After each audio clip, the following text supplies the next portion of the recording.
Qual foi a última coisa pela qual você reclamou hoje? Pense por um instante. Foi sobre o trânsito que te atrasou? O e-mail que chegou fora de hora? O clima, o trabalho, uma promessa não cumprida, ou talvez o comportamento de alguém que você ama? Agora, a pergunta mais importante: o que, exatamente, a sua reclamação mudou na realidade? A resposta, na maioria esmagadora das vezes, é nada. Nada mudou no mundo exterior. Mas algo muito profundo mudou dentro de você. Cada reclamação, por menor que seja, é como uma pequena gota de veneno que você mesmo escolhe beber. Ela não afeta o evento, não altera a pessoa, não muda o passado. Ela apenas corrói a sua paz interior. Ela drena a sua energia.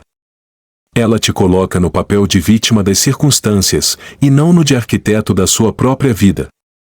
A reclamação é um dos hábitos mais corrosivos da experiência humana. E o mais perigoso é que ela se disfarça de desabafo, de uma válvula de escape. Mas não é. A neurociência moderna confirma o que os antigos já sabiam: cada vez que você reclama, você reforça as vias neurais da negatividade no seu cérebro. Você treina sua mente para focar no que falta, no que está errado, no que frustra. Seu cérebro se torna, literalmente, melhor em ser negativo. E esse ciclo vicioso te aprisiona em um estado de baixa energia, de ansiedade e de impotência. Parar de reclamar não é sobre se tornar uma pessoa passiva ou indiferente. Não é sobre reprimir sentimentos ou aceitar injustiças. Pelo contrário. É sobre recuperar o seu poder.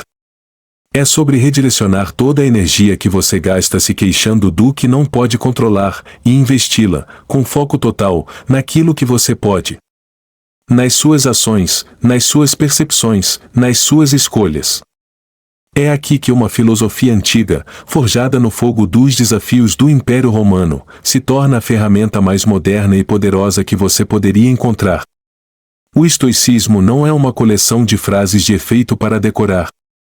É um sistema operacional para a mente. Uma arte de viver praticada por um imperador, Marco Aurélio, por um dos homens mais ricos de Roma, Sêneca, e por um ex-escravo, Epicteto. O que eles tinham em comum? Eles entendiam que a qualidade da nossa vida não depende do que nos acontece, mas de como respondemos ao que nos acontece. E a reclamação é a pior resposta possível. O estoicismo nos ensina a arte de diferenciar o que é nosso e o que não é. E nos dá as ferramentas para construir uma fortaleza interior, uma cidadela mental que nenhuma tempestade externa pode abalar. Antes de mergulharmos nas 12 lições que vão transformar a sua relação com a realidade, quero te convidar a fazer um pacto. Um pacto com você mesmo, aqui e agora. Um primeiro passo para quebrar esse padrão. Eu quero que você pause este vídeo, apenas por um segundo, e escreva nos comentários a seguinte declaração. Não para mim, mas para você. Escreva como um compromisso. Eu sou o arquiteto da minha paz interior. Escreva e sinta o peso e o poder dessas palavras. Este é o seu primeiro ato de rebelião contra o hábito da reclamação. Pronto. Ótimo. Hoje, você não vai apenas ouvir sobre filosofia. Você vai receber um manual prático. Eu vou te guiar por 12 lições fundamentais do estoicismo, 12 ferramentas mentais projetadas para te ajudar a parar de reclamar e, mais importante, a mudar a sua energia de dentro para fora. Vamos aprender a transformar obstáculos em oportunidades, a encontrar tranquilidade em meio ao caos e a cultivar uma força que não depende de nada nem ninguém fora de você. Se você se sente cansado de estar cansado, se você busca uma forma de navegar pela vida com mais leveza, resiliência e propósito, você está no lugar certo. A jornada para recuperar sua energia começa agora. O círculo sagrado do seu poder. Esta é a lição inaugural, a pedra fundamental sobre a qual todo o edifício estoico é construído. É um antídoto mais direto e potente para o veneno da reclamação. Se você conseguir internalizar apenas este princípio, posso garantir que a vasta maioria das suas queixas, frustrações e ansiedades simplesmente se dissolverá. O princípio é a dicotomia do controle. Imagine sua existência dividida em dois domínios distintos. O primeiro é um círculo pequeno, luminoso, que pulsa com a sua energia.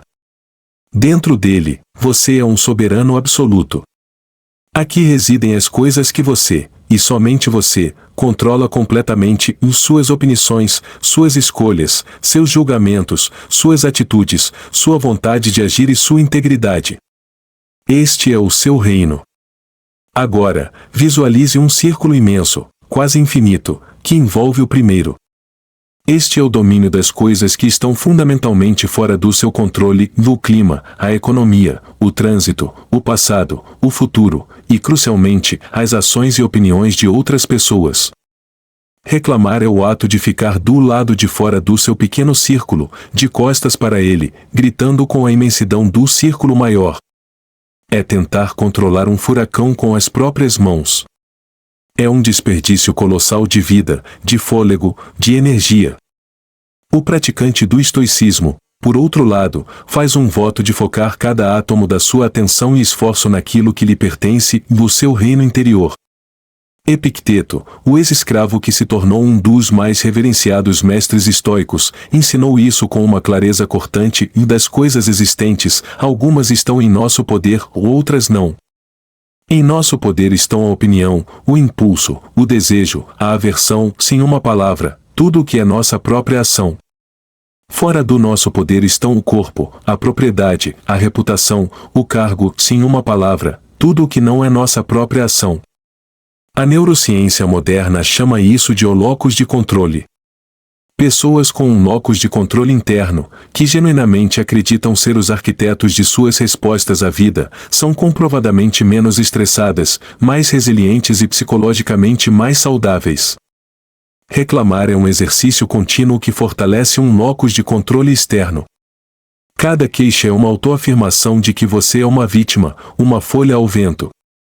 Por outro lado, cada vez que você conscientemente foca no seu círculo de poder, você fortalece fisicamente as vias neurais do seu córtex pré-frontal, a sede da sua vontade e do seu poder de decisão.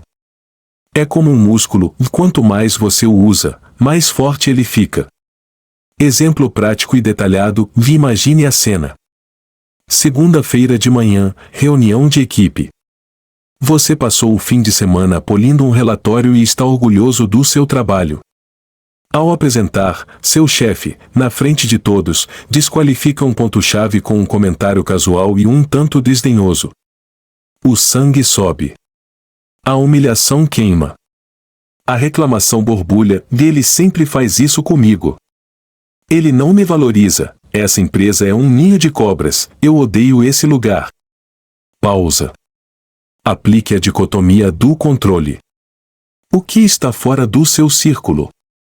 O humor do seu chefe, a percepção dele sobre seu trabalho, a reação dos seus colegas, a cultura da empresa. Tentar mudar isso com raiva é como socar a água. O que está dentro do seu círculo? Sua resposta imediata, você pode escolher respirar fundo em vez de reagir, manter uma postura profissional e dizer o entendido, vou revisar esse ponto. Sua ação subsequente, você pode escolher marcar uma conversa privada e calma com ele mais tarde para pedir um feedback específico, demonstrando maturidade. Sua estratégia a longo prazo, você pode escolher usar essa experiência como um dado, uma informação para decidir se este é o ambiente onde você quer crescer, ou se é hora de, calmamente e estrategicamente, começar a procurar outras oportunidades. Como aplicar de forma concreta? Pegue uma folha de papel e desenhe uma linha no meio. Do lado esquerdo, escreva-o dentro do meu controle. Do lado direito, fora do meu controle. Na próxima vez que algo te perturbar a ponto de você querer reclamar, antes de dizer uma palavra, faça este exercício. Liste os elementos da situação em cada coluna. Você verá, visualmente, o quanto da sua energia mental está sendo gasta no lado direito do papel. Então, conscientemente, risque tudo do lado direito e circule um item do lado esquerdo. Essa será a sua única e total prioridade. Transforme a energia da queixa em energia de ação direcionada. 2. Você é o juiz, não apenas o réu da realidade. Esta segunda lição é uma consequência direta da primeira, e seu poder de transformação é igualmente imenso. Os estoicos nos ensinam uma verdade que pode, a princípio, parecer contraintuitiva, e não são os eventos em si que nos perturbam, mas o nosso julgamento sobre os eventos. A realidade, em seu estado bruto, é neutra. Ela é apenas o data. É a nossa mente que atua como um juiz, aplicando um veredito de o bom ou o ruim, justo ou o injusto, terrível ou o aceitável. Você não reclama do trânsito. O trânsito é apenas uma coleção de carros movendo-se lentamente. Você reclama do seu julgamento de que o trânsito é um obstáculo ou terrível ou que está arruinando o seu dia ou te tornando uma vítima ou do sistema. A fonte da sua dor e da sua queixa não está no asfalto, mas no tribunal da sua mente.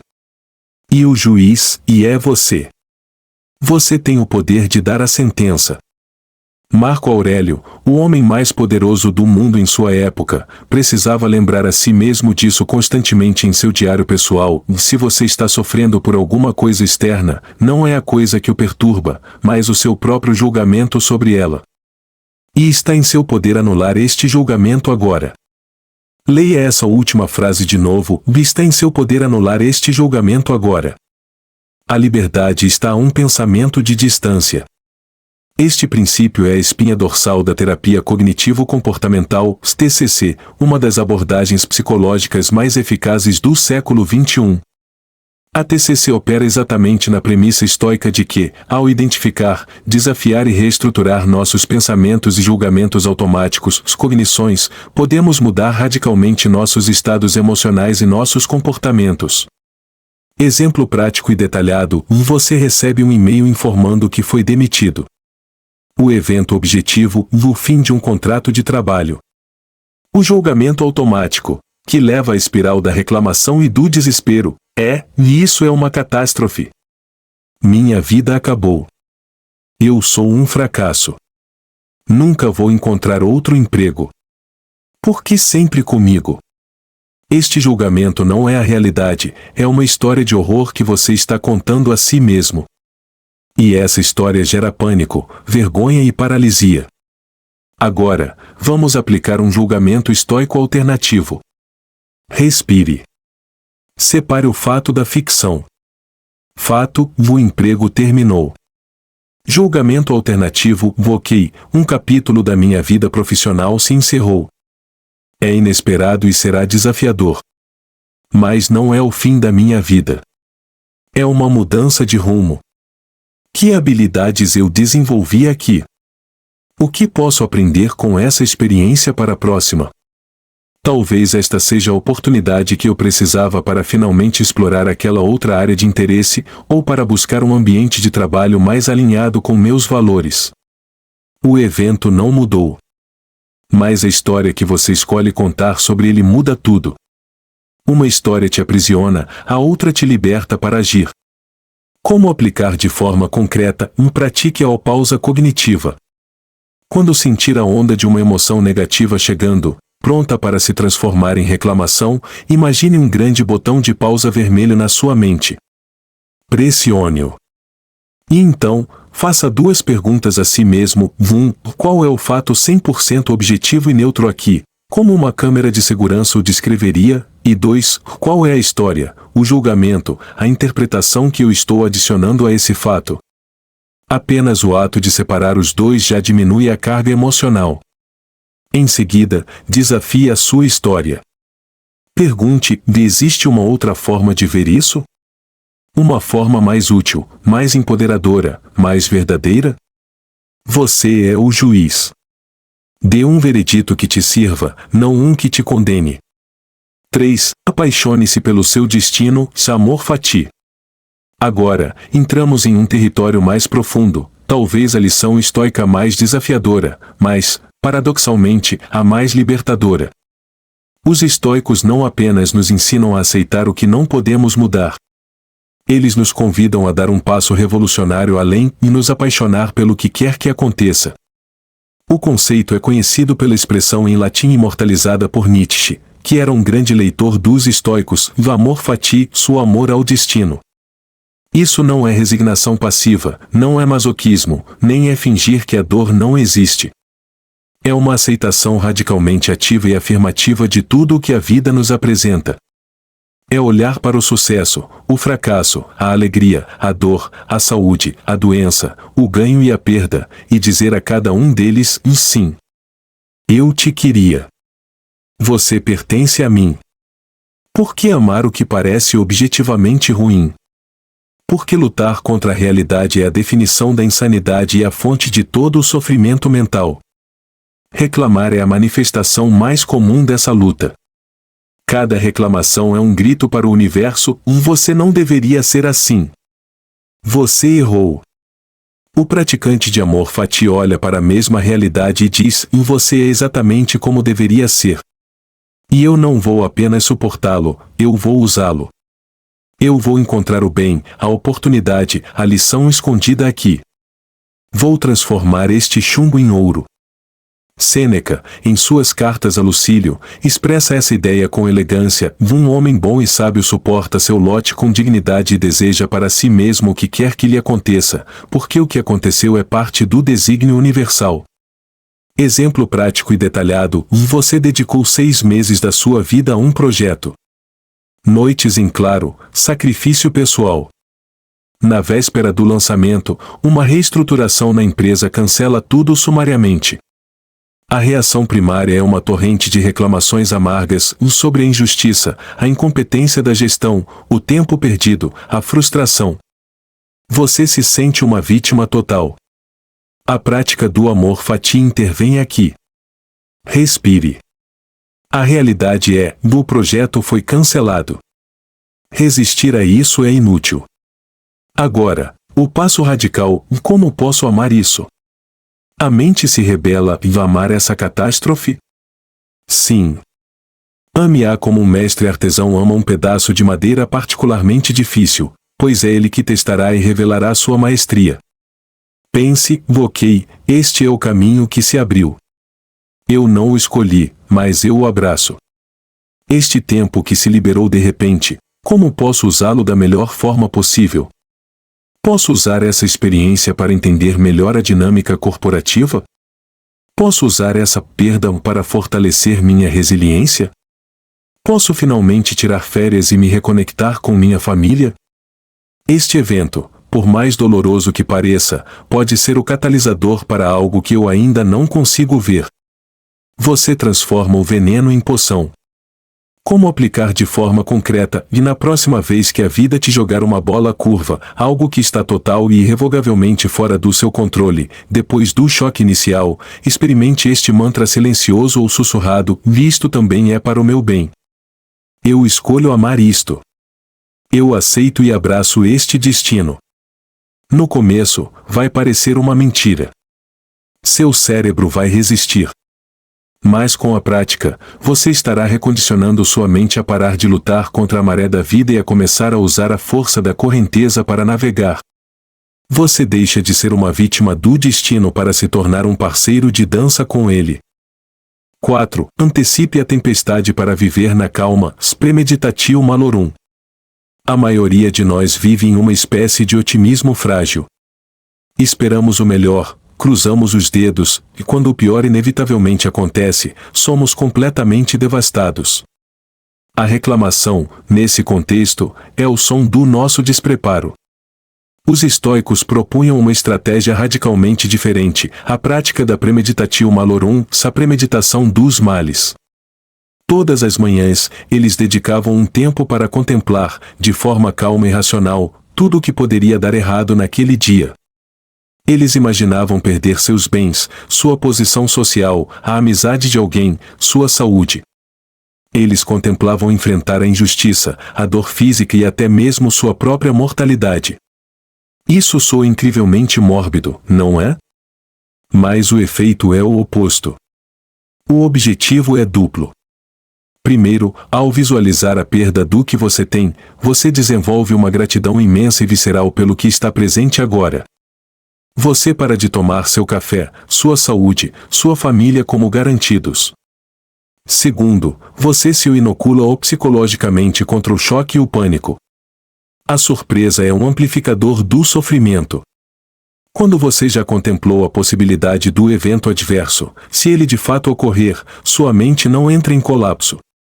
Ela pensa, ok, eu já estive aqui em minha imaginação. Eu sei o que fazer. Sêneca nos adverte, do que é inesperado tem um efeito mais esmagador, o que não é familiar nos atinge com mais força. É por isso que devemos nos certificar de que nada nos pegue de surpresa. É como um treinamento de incêndio para a alma. Você não vive esperando o fogo, mas se o alarme soar, você não corre em pânico, você caminha calmamente para a saída de emergência que já havia mapeado. Exemplo prático e detalhado: você tem uma apresentação crucial para um cliente importante. A ansiedade está alta. Em vez de apenas repetir o vai dar tudo certo, pratique a premeditatio malorum. Pela manhã, sente-se por 5 minutos e visualize, o projetor pode falhar. O cliente principal pode se atrasar. Eles podem fazer uma pergunta difícil para a qual você não tem a resposta. Eles podem odiar sua proposta. Sinta a pontada de desconforto de cada cenário. Agora, o passo mais importante: planeje sua resposta virtuosa. Se o projetor falhar, terei cópias impressas e um backup em PDF no meu tablet. Eu manterei a calma e farei uma piada sobre tecnologia. Se o cliente se atrasar, usarei o tempo para repassar minhas anotações. Se fizerem uma pergunta que não sei, direi honestamente: essa é uma excelente pergunta. Não tenho a resposta exata agora, mas vou pesquisar e retornar para você até o final do dia, demonstrando integridade em vez de pânico. Você não está sendo pessimista, está sendo um profissional preparado. A reclamação nasce da impotência sentida na crise. A preparação metódica aniquila a impotência. Como aplicar de forma concreta? Incorpore isso à sua rotina matinal. Junto com seu café, reserve 5 minutos. Pense no seu dia e pergunte: qual é a coisa mais importante que tenho que fazer hoje? O que pode dar errado? Escolha 1 ou 2 cenários. Visualize-os. Sinta a gratidão por eles ainda não terem acontecido. E, o mais importante, visualize a si mesmo respondendo a eles com calma, coragem e sabedoria. Essa prática diária rouba o poder da surpresa e te devolve o controle da sua resposta emocional. 5. Voe alto e veja o tamanho real dos seus problemas. Nossos problemas, nossas ansiedades e nossas reclamações muitas vezes parecem gigantescos, esmagadores, porque os observamos de uma perspectiva terrivelmente limitada da nossa. Estamos com o rosto colado na tela do nosso próprio drama, incapazes de ver o filme inteiro. O estoicismo nos oferece uma ferramenta visual e mental poderosa para quebrar essa hipnose da ou visão de cima ou o olhar platônico. A prática é um exercício de imaginação guiada. Comece fechando os olhos. Imagine-se flutuando para fora do seu corpo, vendo a si mesmo aí, neste exato momento. Agora, continue subindo. Veja o cômodo, o prédio, a sua rua. Veja seu bairro se tornando um retalho na colcha de sua cidade. Continue subindo. Sua cidade vira um ponto de luz no mapa do seu estado, do seu país. Veja o contorno do seu continente e os oceanos vastos. Suba mais, até que a Terra se torne uma esfera azul e branca, uma albigorna de mármore pálido suspensa no veludo escuro e silencioso do espaço. Continue. Veja o sistema solar, com o Sol como uma brasa distante. Veja a nossa galáxia, a Via Láctea, com seus bilhões de estrelas, e então, veja as incontáveis outras galáxias, cada uma com bilhões de outras estrelas. Agora, desse ponto de vista cósmico, dessa imensidão quase incompreensível de tempo e espaço, tente localizar aquele problema pelo qual você estava reclamando. Aquela discussão no trabalho. Aquela conta que venceu. Aquele comentário rude nas redes sociais. Qual é o tamanho real dele agora? Ele ainda tem o poder de dominar sua existência? Marco Aurélio usava essa técnica para diminuir o poder do seu ego imperial. Pense na substância como um todo, da qual você tem apenas uma pequeníssima parte, e no tempo como um todo, do qual um breve e momentâneo intervalo lhe foi atribuído, e no destino, do qual é a sua porção. Essa prática não visa invalidar seus sentimentos. A dor é real. Mas ela visa contextualizar seus problemas.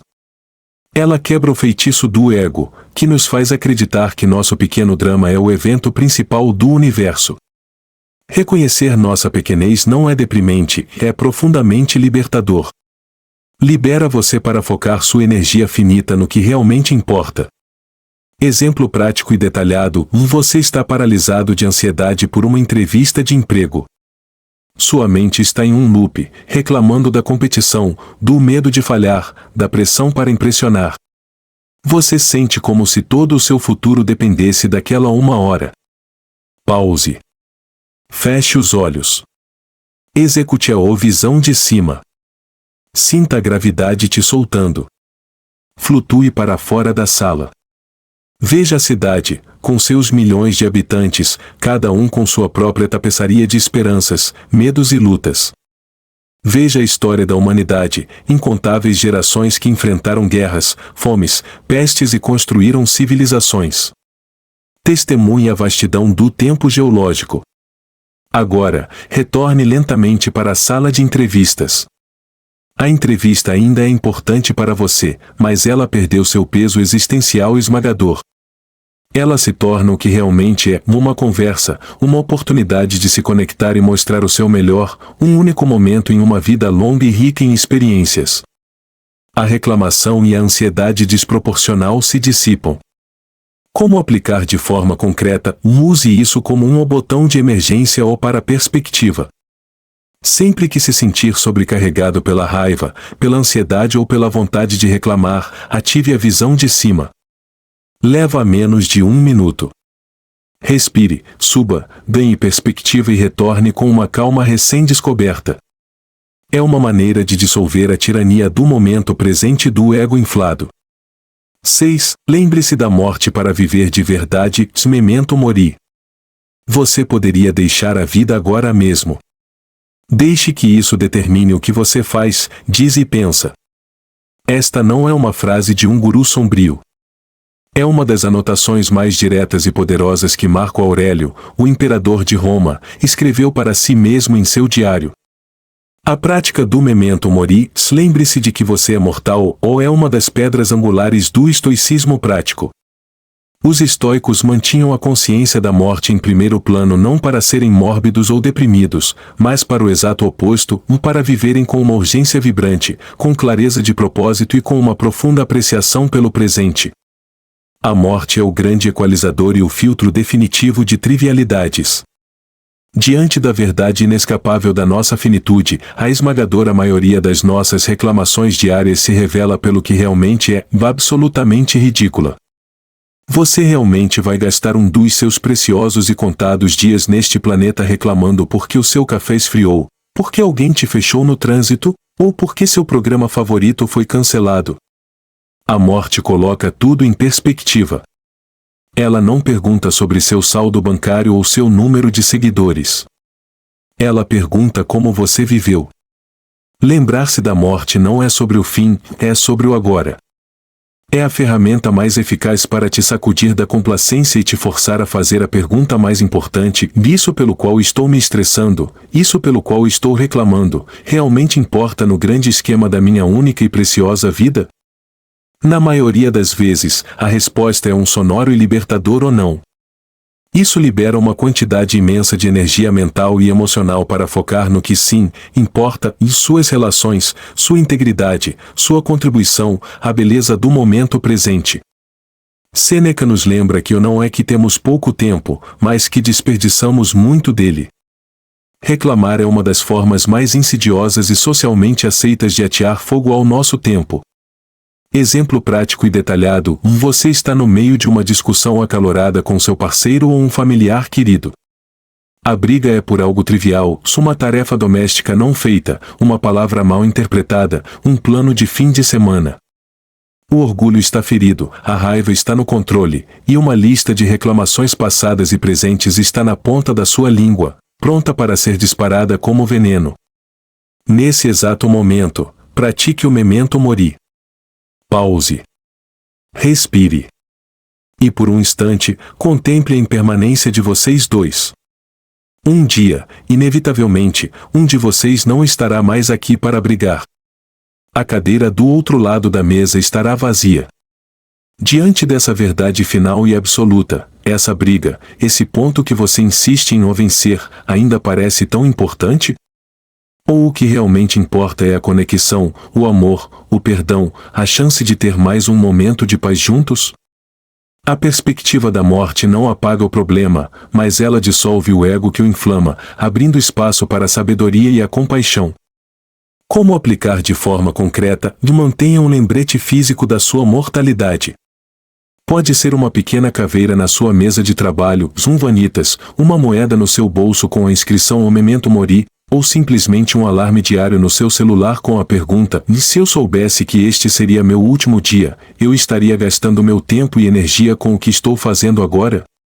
Não deixe essa consciência te assustar, deixe-a te focar. Use-a como a bússola definitiva que sempre aponta para o que é verdadeiramente essencial. 7. A impermanência é a sua âncora, e isso também passará. A reclamação muitas vezes floresce em um solo de percepção distorcida do tempo. Quando estamos no olho do furacão, seja de uma crise de ansiedade, de um projeto estressante ou de uma dor emocional, nossa mente tem uma tendência perigosa, ela projeta essa dificuldade para o infinito. Ela nos sussurra a mentira de que aquele sofrimento, aquele desconforto ou aquela frustração são estados permanentes. O estoicismo nos oferece uma âncora em meio a essa tempestade mental, a verdade universal e profundamente consoladora da impermanência. Tudo passa. Cada alegria extasiante e cada dor excruciante. Cada triunfo e cada fracasso. Cada inspiração e cada expiração. A própria natureza do universo é fluxo e transformação. A reclamação é, em essência, uma tentativa de construir uma barragem no meio de um rio. É uma resistência fútil e exaustiva contra a correnteza natural da existência. Pense nos ritmos da natureza, que os estoicos tanto observavam. A tempestade mais violenta, com seus raios e trovões, eventualmente se dissipa para dar lugar a um céu limpo e um ar fresco. A noite mais escura sempre cede à aurora. O inverno mais rigoroso inevitavelmente se rende à promessa da primavera. Seus problemas, por mais sombrios e intransponíveis que pareçam agora, obedecem à mesma lei. Marco Aurélio refletia constantemente sobre isso: observe o curso das estrelas como se estivesse correndo com elas. Pense constantemente em como tudo o que existe hoje já está se desintegrando e se transformando, e destinado ao monte de lixo. Isso não é para ser lido com um tom niilista, mas sim como um lembrete libertador. Ele nos liberta da tirania do apego e da aversão. Se você está vivendo um momento de grande felicidade, a consciência da impermanência te convida a saboreá-lo plenamente, com gratidão, sem se apegar desesperadamente a ele.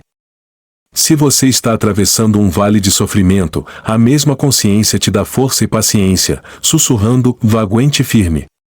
Isso não vai durar para sempre. Exemplo prático e detalhado: você está enfrentando uma fase de intenso esgotamento profissional. A carga de trabalho é esmagadora, os prazos são implacáveis e a pressão parece insuportável.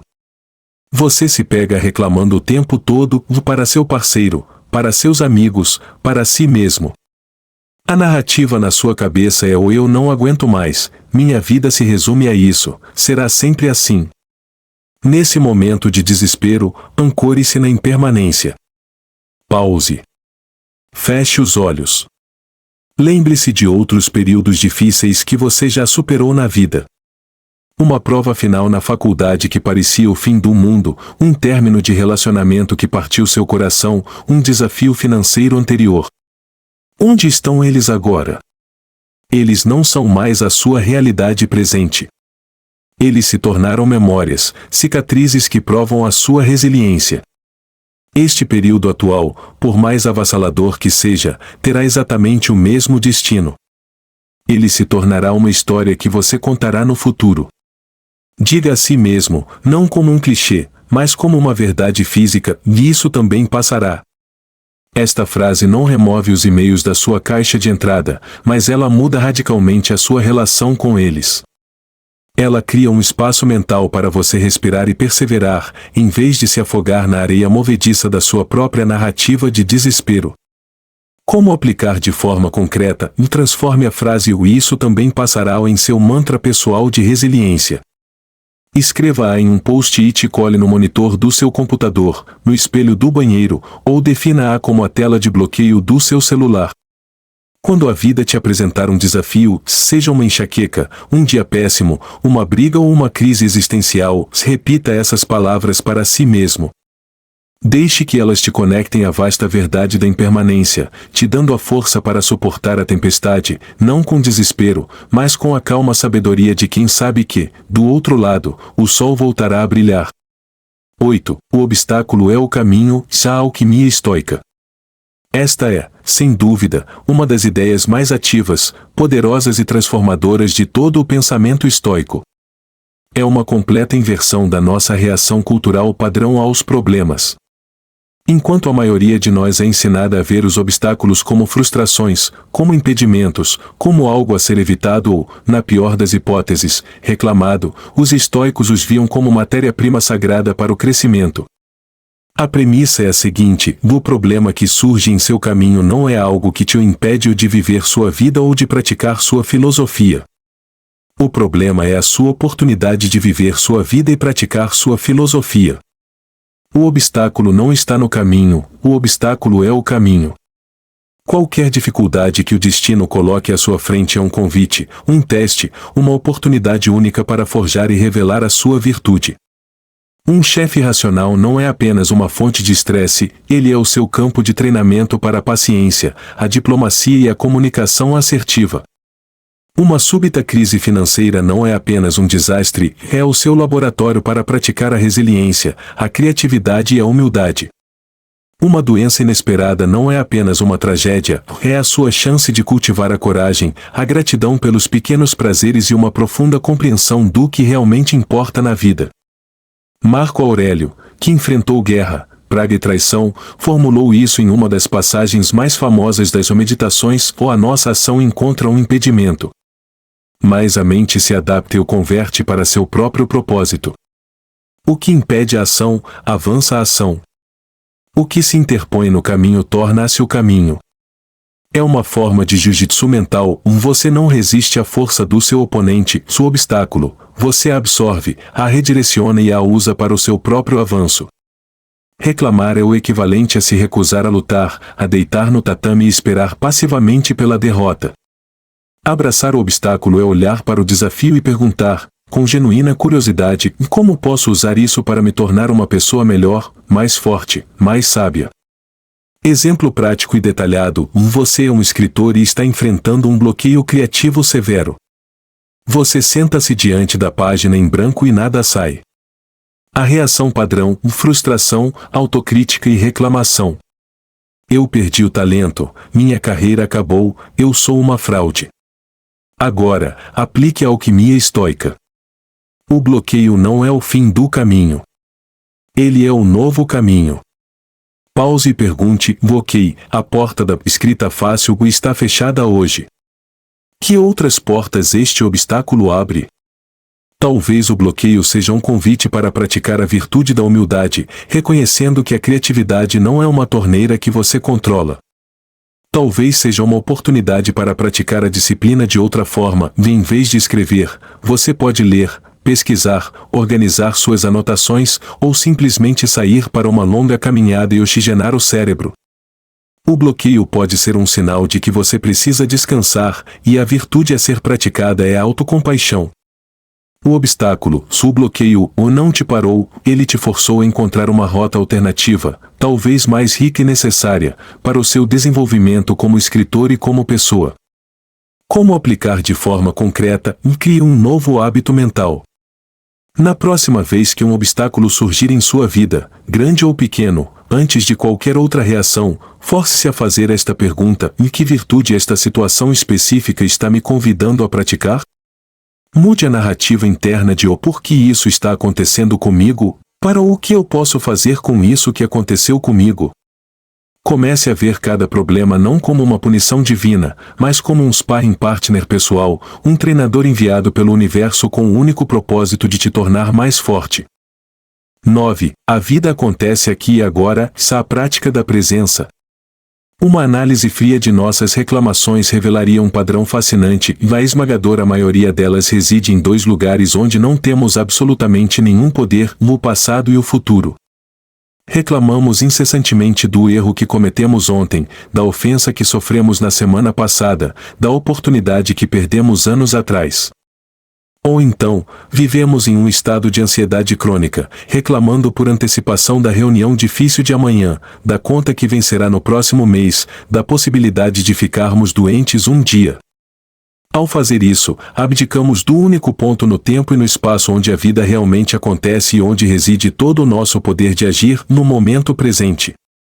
Os estoicos, assim como muitas outras tradições de sabedoria, entendiam profundamente que a ansiedade é uma doença do futuro e que a depressão, a culpa e o ressentimento são doenças do passado.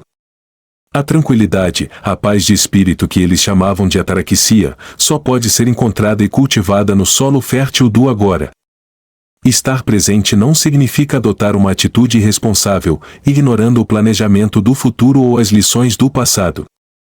Significa, sim, dedicar a totalidade da sua atenção e energia à tarefa que está à sua frente, seja ela grandiosa como liderar um império ou mundana como lavar a louça.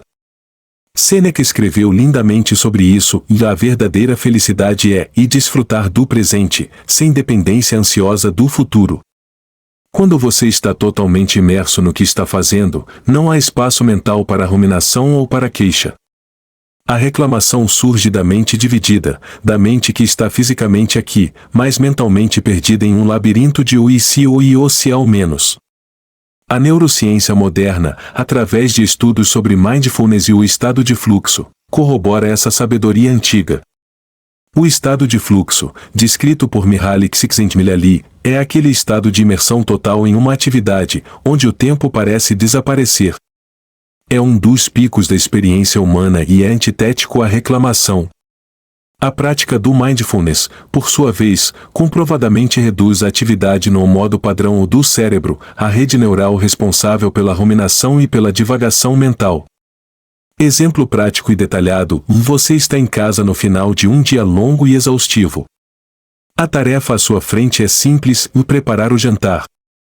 Sua mente, no entanto, está a milhas de distância. Ela está repassando uma discussão com um colega, se preocupando com as finanças, reclamando do cansaço e da monotonia da tarefa. Este é um terreno fértil para a negatividade. Em vez disso, use essa tarefa como seu campo de treinamento para a presença. Ancore-se no agora. Sinta a textura da cebola em suas mãos enquanto a pica. Ouça o chiado do azeite na panela quente. Sinta o aroma das especiarias subindo. Observe as cores vibrantes dos vegetais. Foque sua atenção completa, como um feixe de laser, na tarefa simples de cozinhar. Se a mente divagar para o passado ou futuro, se ela vai, gentilmente, sem julgamento, traga-a de volta para as sensações do momento. Você perceberá um pequeno milagre: enquanto sua atenção está 100% no presente, a reclamação não consegue encontrar uma fresta para entrar. Você transforma um ato mundano e potencialmente irritante em uma meditação ativa, em um momento de paz. Como aplicar de forma concreta? Pratique a atenção plena informal ao longo do seu dia. Não é preciso sentar-se em posição de lótus. Escolha atividades rotineiras que você normalmente faz no piloto automático: se escovar os dentes, tomar o seu café, caminhar do carro até o escritório, sentir a água do chuveiro caindo sobre você. E execute-as com atenção total, como se fosse a primeira e única vez. A paz não é um destino exótico que você precisa alcançar um dia, é uma forma de habitar o único momento que você realmente possui. Combinado. Vamos finalizar as últimas 3 lições, garantindo que elas tenham a mesma profundidade e extensão para completar a jornada do espectador. 10. A sua única riqueza verdadeira é o seu caráter. Vivemos imersos em uma cultura que nos bombardeia, desde o nascimento, com uma definição muito específica de sucesso e riqueza. É uma definição externa, baseada em status, posses materiais, saldo bancário, número de seguidores, reconhecimento público. O estoicismo nos oferece um antídoto radical e libertador para essa tirania dos valores externos. Ele propõe uma redefinição completa do que significa ser o rico. Para os estoicos, a única coisa que constitui um verdadeiro bem é a virtude, a excelência do caráter moral, manifestada em sabedoria, justiça, coragem e temperança. E, consequentemente, a única coisa que constitui um verdadeiro mal é a falta de virtude, o vício. Todo o resto, saúde ou doença, riqueza ou pobreza, fama ou anonimato, prazer ou dor, é classificado como o indiferente. Isso soa extremo, mas a nuance é crucial. Eles não eram insensíveis. Eles chamavam a saúde, a riqueza e a reputação de indiferentes preferíveis. É claro que é preferível ser saudável a doente. Mas eles entendiam uma verdade fundamental que nossa sociedade esqueceu: essas coisas externas não têm poder algum para definir ou afetar a sua essência, o seu núcleo, o seu caráter. Você pode ser a pessoa mais rica e famosa do mundo e, ao mesmo tempo, ser miserável, ansioso, invejoso e moralmente corrupto. Por outro lado, você pode perder todos os seus bens materiais, sua saúde e sua reputação, e ainda assim manter sua integridade, sua coragem, sua paz interior, se, portanto, de acordo com os estoicos, sua verdadeira riqueza. Pense nisso, e quase toda reclamação é, em sua raiz, uma queixa sobre a falta ou a perda de um indiferente preferível. Reclamamos por não ter mais dinheiro, por não termos recebido o reconhecimento que achamos que merecemos, por não termos o corpo ideal, por não termos mais conforto. O estoico executa uma manobra brilhante, ele redireciona a energia do desejo. A única busca que vale a pena perseguir com paixão e tenacidade incansáveis é a de se tornar uma pessoa melhor, dia após dia. Todo o resto é um bônus, um acessório, mas nunca o prêmio principal. Epicteto, que viveu os 2 extremos da condição humana, da escravidão à liberdade como um mestre respeitado, ensinava: não busque que os acontecimentos aconteçam como você quer, mas queira que eles aconteçam como eles acontecem, e sua vida fluirá tranquilamente. A tranquilidade não vem de forçar o mundo a se curvar aos seus desejos por coisas indiferentes, mas de alinhar seus desejos com a única coisa que você controla, a busca pela virtude. Exemplo prático e detalhado: você e um colega estavam ambos concorrendo a uma promoção muito desejada. A empresa escolhe o seu colega. A reação padrão, alimentada pela cultura externa, é uma tempestade de reclamações internas e externas, e isso é tão injusto. Eu trabalhei muito mais. Ele só conseguiu porque é bajulador. Essa empresa não valoriza o mérito. Isso é acompanhado por sentimentos de inveja, ressentimento e autodepreciação. Agora, aplique a perspectiva estoica. A promoção em si é um indiferente preferível. Tê-la seria bom, mas não tê-la não diminui em nada o seu valor como ser humano, nem a qualidade do seu caráter. A verdadeira questão não é o quem conseguiu o cargo, mas o como eu vou reagir a esta situação. Esta é a única coisa que define sua riqueza interior. Você pode escolher o caminho do vício, da inveja, o ressentimento, a fofoca. Ou pode escolher o caminho da virtude. Você pode praticar a magnanimidade e a justiça, parabenizando seu colega com sinceridade. Você pode praticar a sabedoria e a humildade, pedindo um feedback construtivo ao seu gestor para entender onde pode melhorar. Você pode praticar a coragem, usando essa ou derrota como combustível para se aprimorar ainda mais. Sua verdadeira riqueza não está no título do cargo, mas na dignidade com que você lida com o resultado. Como aplicar de forma concreta? Realize uma auditoria de valores ao pessoal. Pegue um caderno e responda honestamente: do que eu estou perseguindo com mais energia na minha vida? Liste tudo.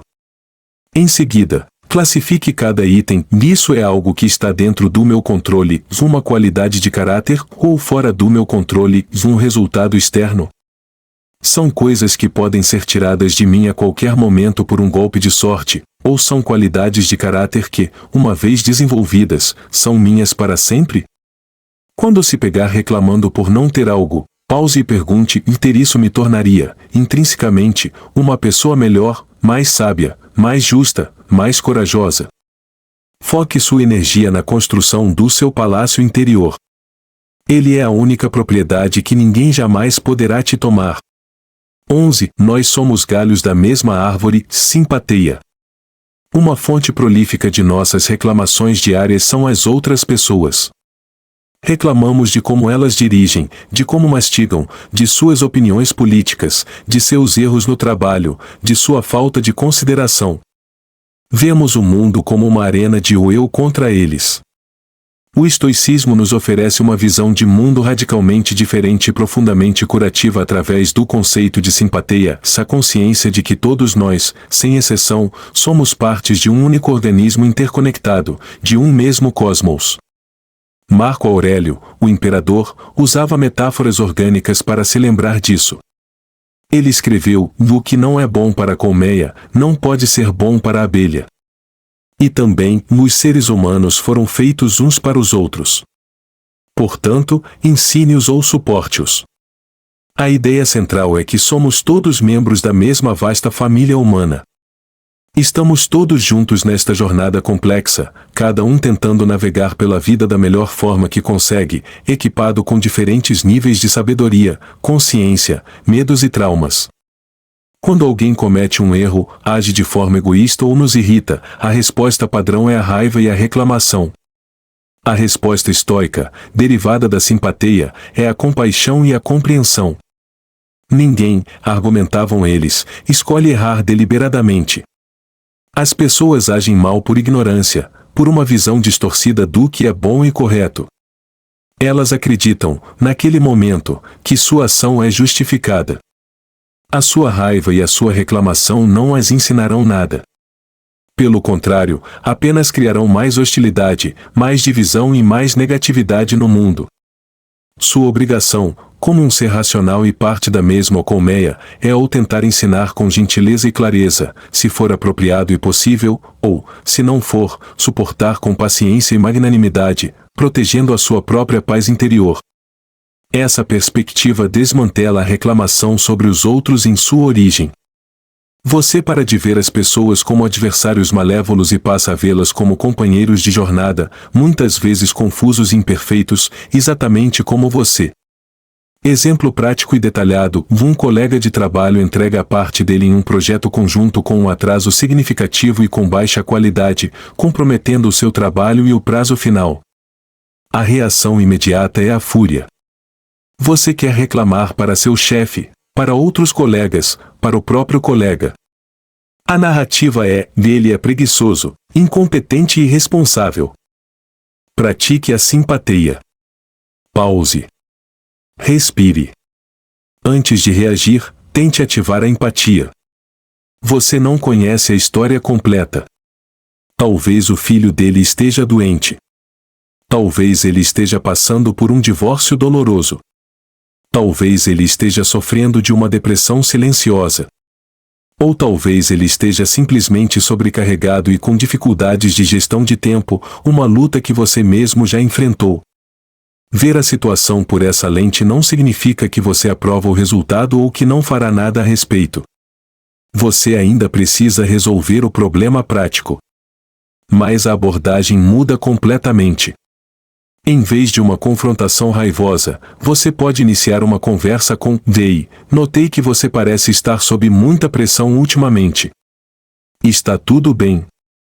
Vamos ver como podemos resolver isso juntos." Você troca a raiva que te corrói pela compaixão que conecta. Como aplicar de forma concreta? Antes de reclamar de alguém, realize o exercício mental da troca de sapatos. Por 30 segundos, tente imaginar, com a maior sinceridade possível, um conjunto de circunstâncias, de medos, pressões, dores, ignorância, que poderia levar uma pessoa racional a agir daquela maneira. Isso não é para justificar ações prejudiciais, mas para dissolver a carga de ódio e ressentimento em sua própria mente. Lembre-se do poderoso conselho de Marco Aurélio para si mesmo: seja tolerante com os outros e rigoroso consigo mesmo. Foque em sua própria resposta virtuosa, não nos erros dos outros. 12. Torne-se seu próprio conselheiro, seu diário filosófico. Finalmente, a jornada estoica não é um curso que você termina e recebe um certificado. É uma prática para toda a vida. É um processo contínuo de autoexame, de ajuste e de realinhamento com seus princípios mais profundos. A ferramenta mais poderosa e consagrada para facilitar esse processo, utilizada por Sêneca, Epicteto e Marco Aurélio, é o ato de escrever um diário filosófico. Ao final de cada dia, eles se retiravam do mundo e conversavam consigo mesmos no papel. O objetivo não era registrar eventos triviais, nem se afogar em autopiedade ou autocrítica destrutiva. O objetivo era realizar uma análise honesta e compassiva de suas ações, pensamentos e emoções do dia. Sêneca descreve sua rotina noturna em detalhes: eu examino todo o meu dia e repasso minhas palavras e ações. Não escondo nada de mim mesmo, não passo por cima de nada. Ele se fazia perguntas como: o que falha em meu caráter eu curei hoje? A que vício resisti? Em que aspecto sou uma pessoa melhor, mais sábia, mais calma? Essa prática diária é transformadora por várias razões. Primeiro, ela te força a se tornar consciente de seus próprios padrões de comportamento. Você começa a ver, em preto e branco, quando, onde e por que você tende a reclamar. Segundo, ela cria um poderoso mecanismo de responsabilidade. Saber que você terá essa reunião ou consigo mesmo à noite serve como um incentivo sutil para agir com mais intenção e integridade durante o dia. Terceiro, ela te permite rastrear e celebrar o progresso, não apenas as falhas. Ao reler entradas antigas, você pode ver o quão longe chegou, o que te dá a motivação e a confiança para continuar na jornada. Reclamar é, na maioria das vezes, um ato impensado, uma reação automática. O autoexame através do diário é o ato supremo de trazer a luz da consciência para esses padrões automáticos. É o passo final que amarra todas as outras lições e garante que elas não permaneçam como conceitos intelectuais abstratos, mas se tornem uma realidade viva e pulsante em sua vida. Exemplo prático e detalhado: vê ao final de um dia qualquer. Você está cansado. A tentação é se jogar no sofá e buscar a distração imediata da televisão ou do celular. Em vez disso, faça um pacto consigo mesmo de dedicar 10 minutos ao seu diário. Pegue um caderno simples e uma caneta. Não há regras rígidas. Você pode escrever livremente ou usar um guia de perguntas. Por exemplo, qual foi o maior desafio que enfrentei hoje e como eu reagi? Houve algum momento em que reclamei? Sobre o quê? Qual era o julgamento por trás da minha reclamação? Aquilo estava dentro ou fora do meu controle? Onde eu tive a oportunidade de praticar uma virtude, paciência, coragem, sabedoria, e falhei? Onde eu tive sucesso? Como eu poderia ter lidado com uma situação específica de uma forma mais alinhada com meus valores? Pelo que sou genuinamente grato hoje, por menor que seja. 5 a 10 minutos dessa conversa honesta consigo mesmo tem mais poder de transformação do que horas de consumo passivo de conteúdo. Como aplicar de forma concreta? Comece esta noite. Não espere pelo caderno perfeito ou pelo momento certo. Pegue uma folha de papel ou abra um documento no computador. Comprometa-se a fazer essa revisão noturna por uma única semana. Apenas observe o que acontece. O diário é o seu laboratório estoico, o seu campo de treinamento, o espelho da sua alma. É o lugar onde você deixa de ser um mero estudante de filosofia e se torna o filósofo da sua própria vida. É o ato final e contínuo de tomar posse da sua energia e se tornar, de fato e de direito, o arquiteto da sua paz interior. E assim, chegamos ao final da nossa jornada de hoje. Mas, na verdade, este é um começo. Nós viajamos juntos por 12 lições, 12 portais para uma nova forma de existir. Exploramos a dicotomia do controle, a arte de amar o destino, a prática de antecipar as tempestades e a beleza de ver o mundo de uma perspectiva cósmica. Aprendemos a abraçar os obstáculos, a nos ancorar no presente e a lembrar que nosso caráter é nossa única riqueza verdadeira. Se há uma única verdade que você deve levar deste tempo que passamos juntos, que seja esta: reclamar não é uma característica da sua personalidade. É um hábito. E, como todo hábito, ele pode ser desaprendido e substituído. Reclamar é o som da sua energia vazando, escapando por fissuras de julgamentos, expectativas e resistência à realidade. O estoicismo, em sua essência mais prática, não é uma filosofia para ser estudada, mas uma tecnologia para ser aplicada. É o ato de, conscientemente, selar essas rachaduras. É a decisão deliberada de parar de entregar o seu poder, a sua paz e a sua energia vital a coisas que estão fora do seu controle. É a transição final e definitiva do papel de vítima das circunstâncias para o de arquiteto da sua experiência de vida. Não se engane, esta não é uma solução rápida. Não é uma pílula mágica. É o trabalho de uma vida inteira. É a construção diária, tijolo por tijolo, de uma fortaleza interior, de uma cidadela mental. Cada vez que você escolhe a ação em vez da queixa, cada vez que você escolhe a perspectiva em vez do pânico, cada vez que você escolhe a gratidão em vez do ressentimento, você está adicionando mais um tijolo a essa muralha. Com o tempo, essa fortaleza se torna inexpugnável. A vida continuará a apresentar desafios. As tempestades virão. As ondas de adversidade baterão contra as suas muralhas. A diferença é que você não será mais um barco frágil à deriva. Você será o farol. Firme, resiliente, luminoso, oferecendo luz não apenas para si mesmo, mas para todos ao seu redor. Este é o valor duradouro desta prática. Não se trata de alcançar uma vida sem problemas, mas de se tornar a pessoa que é maior do que qualquer problema. No início da nossa conversa, você fez um pacto consigo mesmo. Você declarou ser o arquiteto da sua paz interior. Agora, depois de receber as ferramentas, é hora de um novo compromisso. Um compromisso não apenas de ser, mas de fazer. De sair da plateia e entrar no campo de jogo da sua própria vida. O reclamador é um espectador. Ele senta-se na arquibancada da vida, gritando com os jogadores, criticando as jogadas, lamentando o placar, sem nunca sujar os pés na areia. O praticante do estoicismo desce para a arena. Ele entende que a vida é para ser vivida, não assistida. Que a honra não está em nunca cair, mas em se levantar a cada queda, com a poeira e o suor da batalha no rosto. Por isso, eu te convido uma última vez. Desça novamente a sessão de comentários. Não para mim, mas como uma declaração pública do seu novo campo de batalha. Como um lembrete para si mesmo de onde sua energia será investida a partir de hoje. Declare, com toda a sua força. Meu foco está na arena, não na arquibancada. Escreva e sinta a mudança de postura que essas palavras exigem. É uma declaração de guerra contra a passividade. Lembre-se, o universo não lhe deve conforto, facilidade ou justiça. Ele é indiferente. Mas você deve a si mesmo a sua melhor versão.